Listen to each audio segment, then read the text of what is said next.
Hello दोस्तों, मैं बात करने वाला हूँ इन्वेस्टिंग के ऊपर। इन्वेस्टिंग क्या होती है? इन्वेस्टिंग का सिंपल मतलब होता है अपने पैसों को ऐसी जगह लगाना जहाँ वो महंगाई के साथ बढ़ सके। क्योंकि पैसे बचाना सिर्फ काफ़ी नहीं है। पैसे बचाना सिर्फ काफ़ी नहीं है, क्योंकि महंगाई हर साल आपके पैसों की वैल्यू को कम कर देती है। इसलिए अपने पैसों इन्वेस्टिंग करने से क्या होगा, आपके महंगाई से लड़ने में और आपका वेल्थ जनरेट हो, यानी अपने भी बड़ा फंड तैयार कर सकते हैं अपने लिए इन्वेस्टिंग करके। अब मैं बात करूँ इन्वेस्टिंग करें तो करें कहाँ। हमारे साथ बहुत सारा ऑप्शन होता है। पहला ऑप्शन मैंने रखा है, उस पर वो सेफ है, वो है बैंक। अगर आप बैंक में पैसा रखते हैं तो आपको 5 से 7% रिटर्न मिलता है, सॉरी 6 से 7% रिटर्न मिलता है एफडी रखने पर। 6-7% रिटर्न मिलता है एफडी करने पर। और इसमें मीडियम रिस्क होती है, मीडियम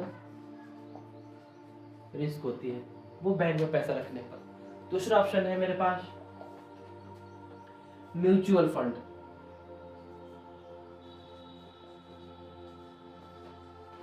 म्यूचुअल फंड क्या होता है? इसमें आप एसआईपी करते हैं।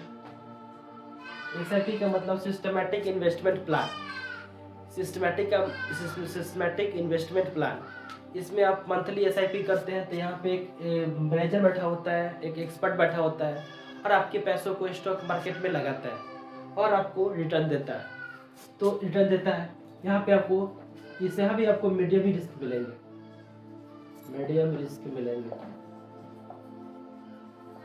मिलेंगे, और आपको यहाँ से अच्छा खासा रिटर्न आपको म्यूचुअल फंड में मिलेगा। इससे बेटर रिटर्न मिलेगा आपको म्यूचुअल फंड में। तीसरा ऑप्शन मैंने रखा है वो है गोल्ड।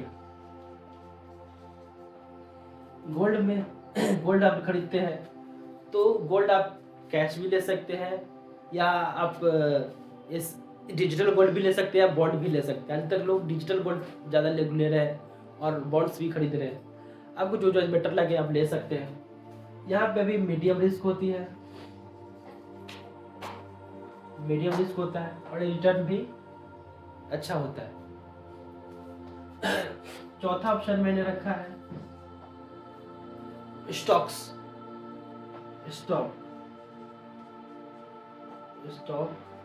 मार्केट।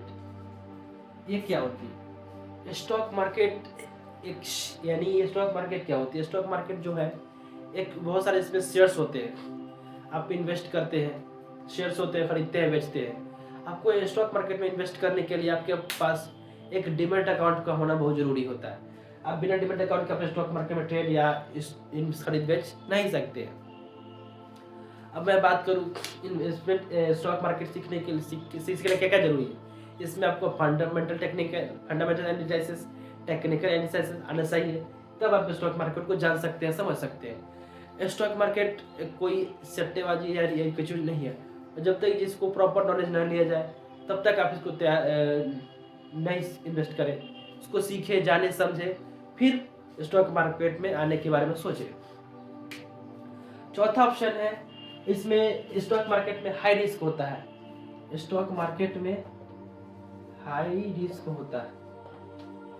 और जिसमें हाई रिटर्न भी होता है स्टॉक मार्केट में। चौथा ऑप्शन है रियल एस्टेट।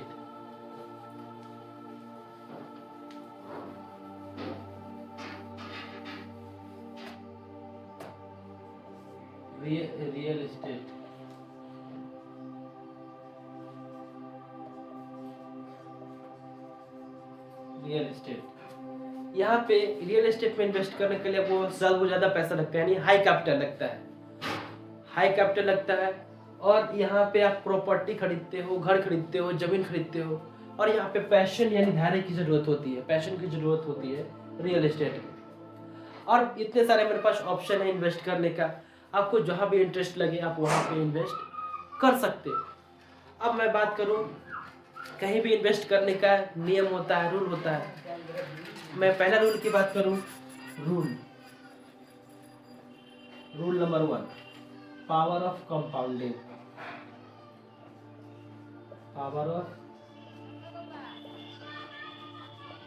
कंपाउंडिंग। आइए इसे एग्जाम्पल के थ्रू समझते हैं ये क्या होती है।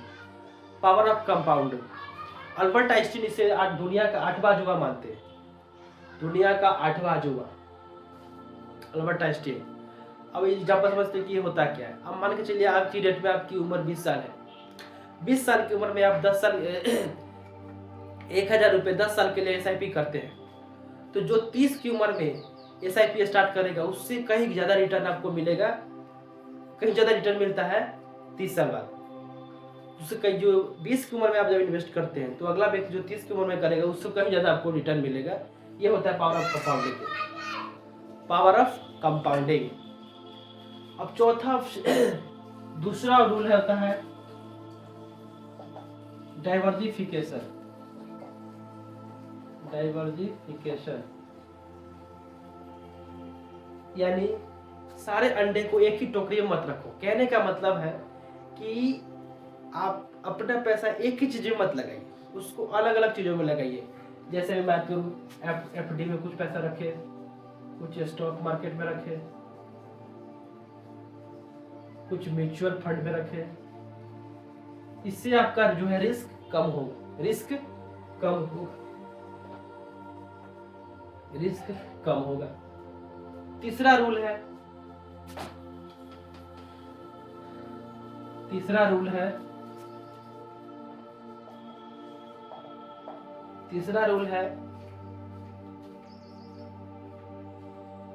अपनी लालच से बचना है। तीसरा रूल है लालच से बचना है। कोई अगर व्यक्ति कह रहा है कि आप 1 महीने में पैसे डबल हो जाएंगे, 1 सप्ताह पैसे डबल हो जाएंगे, वो एक स्कैम है और उसमें आपको नहीं फंसना है। स्कैम है, उसमें आपको नहीं फंसना है, क्योंकि इन्वेस्टिंग एक मैराथन है, ना कि 100 मीटर का रेस। अब मैं बात करूं इन्वेस्टमेंट शुरू करने के लिए क्या होना चाहिए। इन्वेस्टमेंट शुरू करने से पहले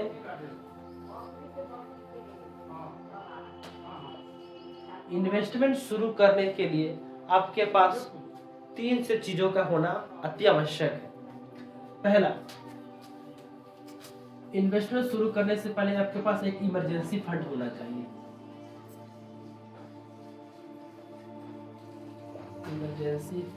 चाहिए। अब मान के चलिए कोई मेडिकल इश्यू आती है या फिर कोई भी ऐसी समस्या आती है तो आप इमरजेंसी फंड नहीं लेके रखेंगे। यानी इमरजेंसी फंड बोले तो अपने खर्चे का 6 महीने पहले का खर्चा के कल बल्क बैंक अकाउंट में रखना चाहिए। वो होता है इमरजेंसी फंड। यानी जब भी आपको जरूरत पड़े तो आपको इन्वेस्टिंग या सेविंग पे नजर ना पड़े और आपके लिए इमरजेंसी फंड हमेशा रेडी रखें। दूसरा रूल है अपने लिए इंश्योरेंस अवश्य लें। इंश्योरेंस अपने लिए, अपने परिवार के लिए, क्योंकि जब कोई मेडिकल इमरजेंसी आएगी तो यही इंश्योरेंस काम आएगा। अगर आप ये नहीं लेंगे तो आपको इमरजेंसी फंड यूज करना पड़ेगा, आपको सेविंग सारी गंवानी पड़ सकती है और आपका जो इन्वेस्टमेंट भी से पैसा भी निकालना पड़ सकता है। ये अगर आप इंश्योरेंस नहीं लेते हैं तो इंश्योरेंस इतना आवश्यक है अपने लिए, अपने परिवार के लिए।